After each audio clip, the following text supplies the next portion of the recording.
So the bit that I found the hardest was actually making all of these fittings to connect the cyclone to the vacuum cleaner. So after you've attached your cyclone to the lid of your bucket, you've built your cart, then you need to connect them together. Now the main reason I had a problem is that the cyclone comes, these inlet and outlet are not metric.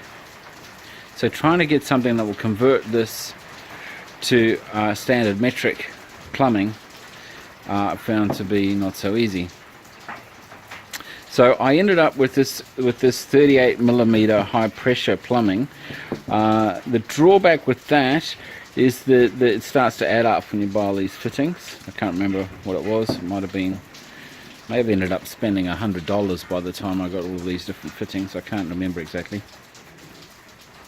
But the point is that by having solid pipe, it's smooth and it allows the air to flow. And you notice I had to create various right angles.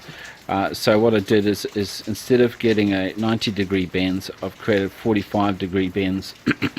So I've tried to keep this radius as large as possible, and the fact that it's solid pipe means that it won't crunch.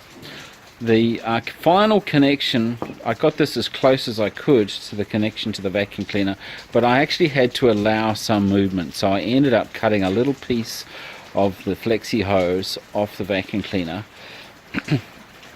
for the final connection here, just so that there could be a little bit of movement between the vacuum cleaner. So that's mostly to remove the vacuum cleaner and to put it back in, etc., which very rarely need to do, but I find I did need to have a small bit of flexi in there, but that you can see that these ribs are going to reduce the airflow, so try to keep that to a minimum.